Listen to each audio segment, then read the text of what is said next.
오늘 우리가 함께 파고들 이야기는요, 정말 한 편의 영화 같습니다. 돈을 떼일 뻔한 위기에서 시작해서 30년 뒤에 지정학의 판도를 뒤흔든 아마 대한민국 역사상 가장 기묘한 거래가 아닐까 싶어요. 그렇죠.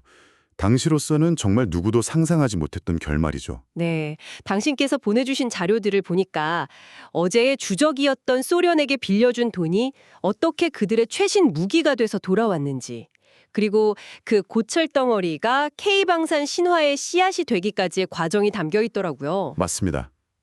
실패한 외교정책이라는 그 엄청난 비난에서 시작해서 이제는 한국 국방사의 길이 남을 신의 한 수였다. 이런 평가를 받기까지 정말 수많은 반전이 있었습니다. 오늘 그 막전 막후의 이야기들을 한번 제대로 풀어보겠습니다. 좋습니다. 그럼 이야기의 시작점, 1990년으로 한번 거슬러 올라가 보죠. 네. 냉전이 이제 막 끝나가던 그 무렵이죠. 맞아요. 그때 노태우 정부가 북방 정책을 아주 강력하게 추진했잖아요. 그렇죠. 북한을 외교적으로 좀 고립시키려고 그들의 오랜 우방이었던 소련이나 중국과 손을 잡으려던 그런 구상이었죠. 바로 그 지점에서 모든 게 시작되는군요. 네, 모든 톱니바퀴가 딱 맞물리기 시작합니다. 당시 소련이 겉보기에는 초강대국이었지만 속은 완전히 고마 있었어요. 경제가 말이 아니었다고요? 네, 미국하고 그 살인적인 군비 경쟁을 벌이다 보니까 국가 경제가 파탄 직전이었습니다. 고르바초프가 페레스트로이카, 개혁 개방을 외치긴 했지만 당장 국고가 텅 비어 있었죠. 그때 우리가 다가간 거군요. 바로 그때 한국이 다가가서 소련의 자존심은 건드리지 않으면서 그들에게 가장 절실했던 걸 제안한 겁니다. 그게 바로 돈이었군요. 맞습니다. 그 유명한 30억 달러 차관 제안이요. 아니 근데 30억 달러, 이게 당시 우리 경제 규모에서 대체 어느 정도였던 건가요? 감이 잘 안 오거든요. 그게 정말 상상을 초월하는 액수였습니다. 당시 대한민국 1년치 국방 예산의 거의 절반에 가까운 돈이었고요. 절반이요? 네, 더 직설적으로 말하면 우리나라 전체 외환 보유고의 10%가 넘는 거액이었습니다. 와, 나라 비상금을 거의 다. 네, 맞아요. 그걸 통째로 털어서 불과 몇 년 전까지 우리한테 미사일을 겨누고 있던 주적에게 빌려주겠다는 발상이었죠. 이건 경제 논리로는 설명이 안 되는 오직 정치적 승부수였던 겁니다. 정말 구군을 건 도박이었네요. 결국 그 도박으로 한소수교가 성사되고 약속한 돈 중에 14억 7천만 달러가 실제로 넘어갔고요. 네, 모스크바 상공에 태극기가 처 휘날리던 순간 많은 사람들은 이제 냉전의 상처가 아물기 시작했다고 믿었죠. 하지만 역사의 진짜 드라마는 바로 그 직후에 터집니다. 차관이 제공된 지 불과 1년 만에요. 1991년 12월 그 거대했던 소비에트 연방이 그냥 하룻밤 사이에 사라져버린 사건 말이죠. 네, 공중분해되어 버렸죠. 돈을 빌려준 주체가 없어져 버린 거잖아요. 이건 정말 황당한 상황인데요. 그야말로 전대미문의 사태였습니다. 물론 소련의 법적 지위를 승계한 러시아가 빚은 갚겠다고 약속은 했어요. 근데 갚을 능력이 없었군요. 네, 당시 러시아 경제는 파탄을 넘어서 그냥 붕괴 상태였습니다. 루블화 가치는 화장실 휴지보다 못하다는 조롱을 들었고 국가는 모라토리움, 그러니까 채무 불이행을 선언하기 직전이었어요. 이자는커녕 원금도 못 받는 상황이 몇 년이나 계속되니까 국내 여론이 정말 들끓었겠어요. 당연하죠. 국민 혈세를 공산당에게 다 퍼주고 날렸다. 이런 비난이 매일같이 쏟아졌습니다. 정부로서는 정말 압박이 심했겠네요. 네, 바로 그 절체절명의 위기 속에서 러시아가 정말 상상도 못할 제안을 해온 겁니다. 그게 바로? 정말 미안한데 현금은 없다. 대신 우리 창고에 먼지만 쌓여가는 최신 무기들로 빚을 갚으면 안 되겠는가? 와, 무기로 빚을 갚겠다니 정말 기상천외하네요. 근데 단순히 돈이 없다는 이유만은 아니었을 것 같은데요? 아주 정확한 지적이십니다. 여기에는 아주 중요한 두 번째 이유가 숨어 있었어요. 그게 뭔가요? 소련 붕괴 후에 국가 주문이 완전히 끊기니까 러시아 전역의 군수 공장들이 다 망하게 생긴 겁니다. 수십 년 무기만 만들던 최고의 기술자들이 일자리를 잃고 시장에서 빵을 팔고 있었죠. 아, 그러니까 우리한테 줄 무기를 생산하는 것 자체가 자기들 방언산업체를 살리는 길이었군요. 바로 그거죠. 군수산업 생태계도 살리고 핵심 기술 인력 유출도 막는 유일한 고육지책이었던 겁니다. 하지만 우리 군 입장에서는 그야말로 재앙 같은 제안이었겠어요.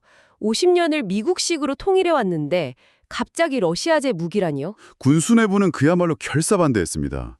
첫째는 말씀하신 군수 지원, 정비체계의 대혼란 문제였고요. 둘째는 더 심각했을 것 같은데요. 네, 바로 피하 식별 문제였습니다. 북한군이랑 똑같이 생긴 T계열 전차를 우리도 쓴다.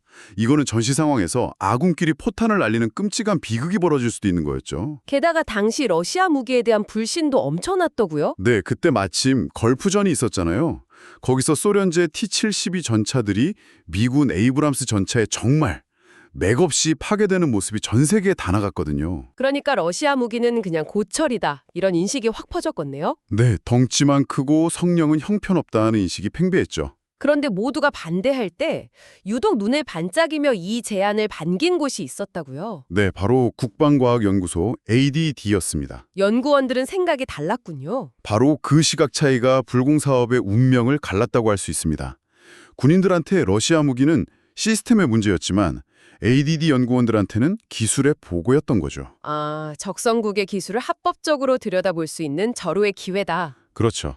당시 우리 기술로는 상상도 못할 합금 기술이나 엔진 설계도를 돈 한 푼 안 들이고 뜯어볼 수 있다는 생각에 내부에서는 거의 축제 분위기였다는 후문도 있습니다. 고철이라도 좋다, 뼈 한 조각까지 발라내서 우리 기술로 만들겠다. 이런 의지가 대단했죠. 결국 돈 떼이는 것보다는 낫다는 경제 관료들의 현실론, 그리고 기술을 얻을 수 있다는 기대감, 이런 것들이 맞물려서 1995년에 불곰 협상이 최종 타결되는군요. 네, 그야말로 울며 겨자 먹기로 시작된 세계의 거래였습니다. 자, 여기서부터가 이 이야기의 진짜 하이라이트인 것 같습니다. 협상은 됐지만 사실 아무도 제대로 된 물건이 올 거라고는 기대 안 했잖아요. 네, 그게 상식이었죠. 당연히 성능을 대폭 낮춘 수출용, 이른바 멍키 모델이 올 거라고 다들 예상했습니다. 러시아가 원래 동맹국한테 팔 때도 핵심 기능은 다 빼고 파는 걸로 유명했으니까요. 악명이 높았죠. 그래서 우리 군 내부에서도 껍데기만 최신형이겠지, 뭐 적당히 훈련용으로 쓰다 버리자, 이런 자조적인 분위기가 지배적이었습니다. 기대치가 거의 바닥이었어요. 그런데 여기서 역사가 누구도 예상치 못한 반전을 만들어냅니다. 네, 당시 러시아의 경제 조랑이 다운그레이드를 할 돈조차 없을 정도로 처참했다는 점이죠. 아, 성능을 낮추는데도 돈이 드는군요. 물론이죠. 설계를 바꾸고 생산 라인을 수정해야 하니까요. 그럴 돈이 없었던 겁니다. 그들에게 가장 싸고 효율적인 방법은 그냥 이미 만들어 놓은 러시아군 내수용 최신 사양 그대로, 심지어 군에 납품 못하고 쌓여있던 최고급 재고품을 보내는 거였어요. 그리고 1996년 마침내 부산항에 도착한 첫 컨테이너가 열리는 순간 현장에 있던 모든 관계자들이 자신의 눈을 의심했다고 합니다. 고철 덩어리가 아니라 기름칠이 번쩍이는 러시아군 최정예 부대만 쓴다는 최신형 T-80U 전차가 나타난 겁니다. 근데 단순히 신제품이라서 놀란 게 아니었어요. 포탑 전면에 붙어있는 그 이상한 장갑판. 그게 뭐였죠? 그게 바로 당시 서방 정보기관이 실체를 파악하려고 혈안이 돼 있던 최신 기술 컨탁트5 반응 장갑이었습니다.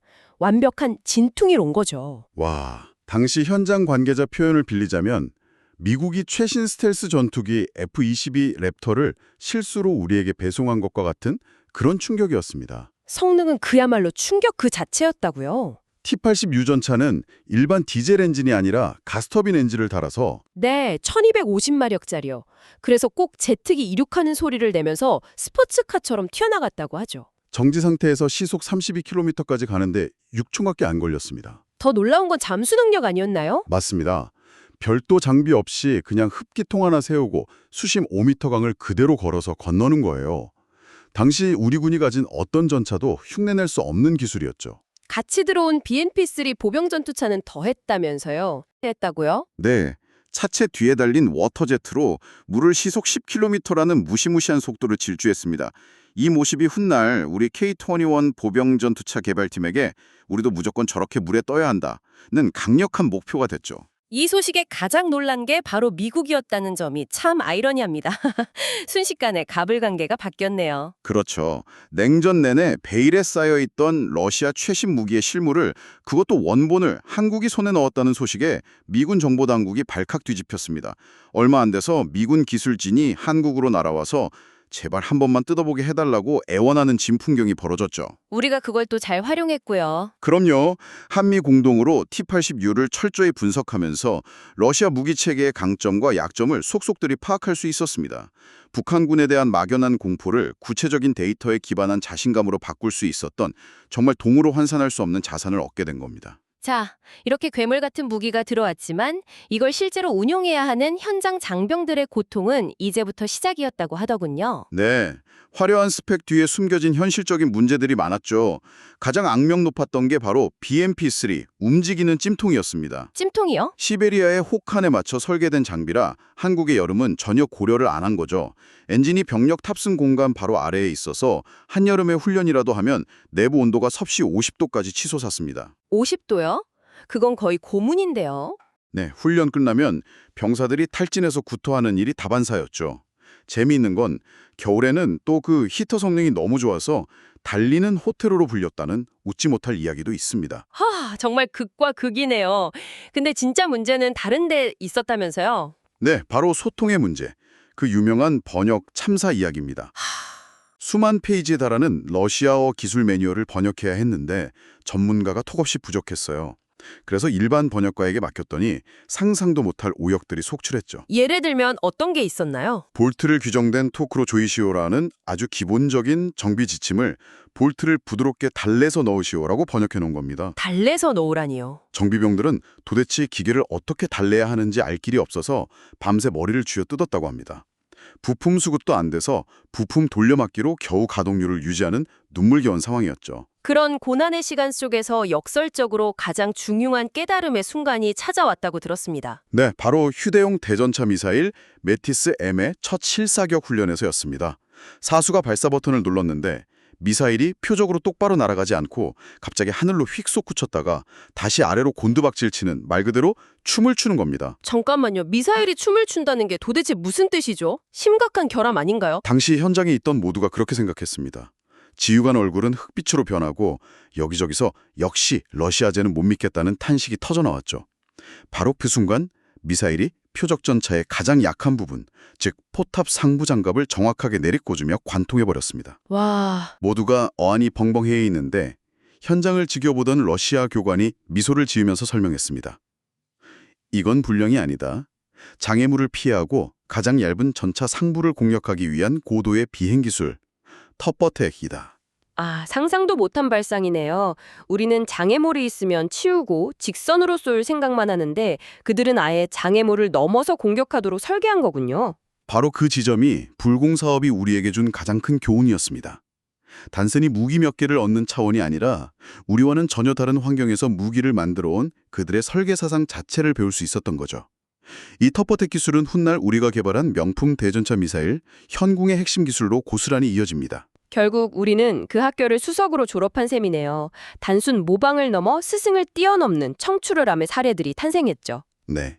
K-21 보병 전투차는 BMP-3의 화력과 수상주행 능력을 벤치마킹했지만 방호력이나 사격 통제 장치는 서방 기술을 접목해서 세계 최고 수준으로 만들었고요. K2 흑표 전차도 마찬가지고요. 그렇죠. K2 흑표 전차 역시 T-80 이후의 효율적인 자동장전 장치 같은 러시아 특유의 기계공학적 강점을 흡수하고 거기에 우리의 첨단 전자장비를 결합해 탄생한 하이브리드 명품입니다.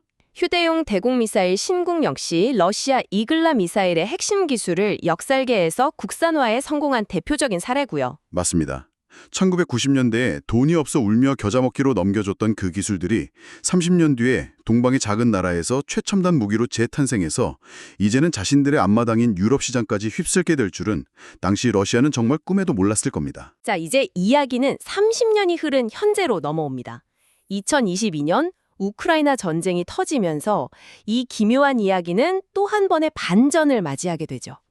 그야말로 역사의 아이러니가 펼쳐집니다. 전쟁 초반 우크라이나 국경을 넘었던 러시아 기갑부대의 선봉에 바로 그 T-80 전차들이 있었거든요. 그 전차들이요? 네, 하지만 결과는 처참했습니다. 서방이 지원한 제블린 같은 미사일의 포탑이 하늘로 솟구치며 맥없이 파괴되는 모습은 러시아군의 몰락을 상징하는 장면이 됐죠. 그런데 진짜 아이러니는 그 반대편에서 벌어집니다. 러시아의 위협을 느낀 폴란드 같은 동유럽 국가들이 대규모로 무기를 사기 위해 손을 내민 곳이 바로 대한민국이었으니까요. 맞습니다. 그리고 그들이 사들인 핵심 무기가 바로 K2 전차와 K9 야주포였죠. 그 배경에는 불곰 사업의 유산이 깔려 있었다고요. 네, 보이지 않는 유산이죠.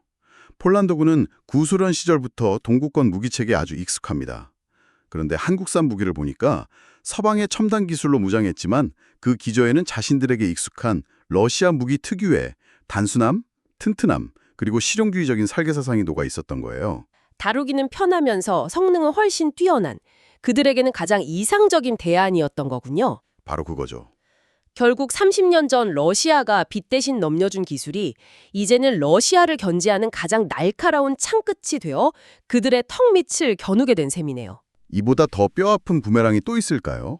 바로 그 점 때문에 최근 러시아가 한국을 대하는 태도가 매우 복잡하고 미묘합니다. 아, 우크라이나 무기 지원 문제 때문에요. 네, 한국이 우크라이나에 살상 무기를 지원하면 양국 관계는 파탄갈 거라고 연일 경고하고 있는데 그 근거 중 하나가 바로 불공사업 당시 맺었던 제3국 기술 이전 시 상호 동의 조항입니다.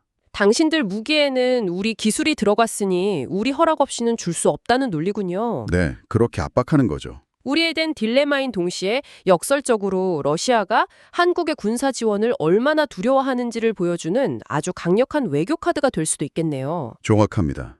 그리고 이 복잡한 방정식의 끝에는 전쟁이 끝난 후 러시아가 결국 다시 한국을 찾을 수밖에 없다는 전망까지 나오고 있습니다. 그건 또 무슨 이야기죠? 서방 세계와 단절되고 중국에 경제적으로 종속되는 걸 극도로 경계하는 러시아에게 고도의 제조업 기술을 가졌으면서도 정치적 균형을 유지할 수 있는 파트너는 사실상 대한민국이 유일하다는 분석이죠. 30년 전에는 우리가 그들의 탱크가 필요했지만 미래에는 그들이 우리의 재건 능력을 필요로 할 것이다. 그런 예측입니다. 단순한 무기 거래를 넘어 한 국가의 운명과 지정학적 위상을 통째로 바꾼 정말 거대한 이야기였습니다.